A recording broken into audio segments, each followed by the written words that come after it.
Mas ya?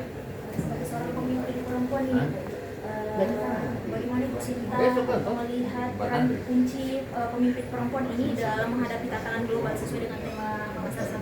Ya, jadi kalau kita lihat memang data menunjukkan bahwa kepemimpinan perempuan itu memberikan dampak positif secara signifikan kepada ekonomi. Jadi ini tidak hanya di Indonesia tapi secara global. Tadi data saya sebutkan sampai 12 triliun US dollar ya, data McKinsey. Jadi memang jelas kepemimpinan perempuan itu dibutuhkan, dan ini saya rasa menjadi sesuatu pendorong bagaimana kita bisa lebih mengembangkan pemimpin perempuan tidak hanya di dunia tapi juga di Indonesia. Baik, selanjutnya nih sebagai tokoh yang memiliki pengalaman di dunia dalam menghadapi bisnis ini, Ibu apa saran atau wawasan yang ingin Ibu bagikan kepada pemimpin dan calon pemimpin di Indonesia Timur ini? Ya. Pertama, saya rasa kita sebagai kaum perempuan, kita juga tahu bahwa kita punya budaya yang kita ikuti.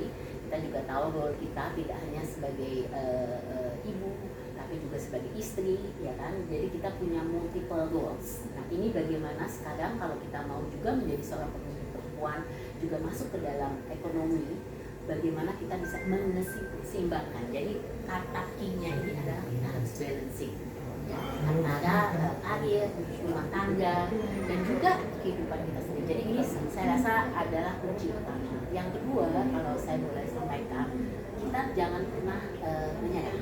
Jadi tentu saja banyak sekali pandangan-pandangan mungkin negatif yang bilang kita kalau berkarir terlalu tinggi nanti terlalu ambisius, terlalu agresif.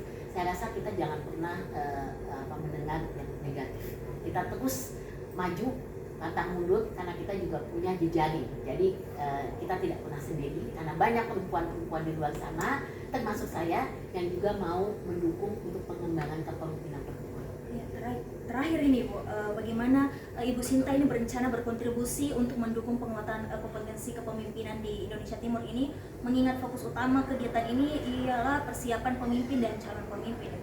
Ya, jadi yang jelas tadi kita sudah melihat ya, kalau secara politik itu angkanya gender lens kita itu masih jauh, gender gap kita masih jauh indeksnya ya. Kalau politik ekonomi pun masih 0,66, jadi kita harus lebih banyak mendorong. Nah, melalui Apindo kami mencoba untuk meningkatkan lebih banyak inklusivitas, jadi membawa lebih banyak pemimpin-pemimpin perempuan di dalam perusahaan untuk pengembangan kesetaraan gender di tempat kerja maupun pengembangan UMKM perempuan. Jadi di Sulawesi Selatan, di wilayah timur Indonesia itu banyak sekali potensi pemimpin perempuan. Nah, bagaimana kita bisa dorong melalui anggota-anggota perusahaan kami di Apindo juga untuk meningkatkan tadi inclusivity dan diversity. Terima kasih Bu atas waktu dan kesempatannya. Itu pertanyaan Bu, apa penggunaan nama Kamdani itu bagian dari work balance-nya itu? Bukan nama Ya. Benar, saya pakai nama suami. Iya, itu bagian dari itu.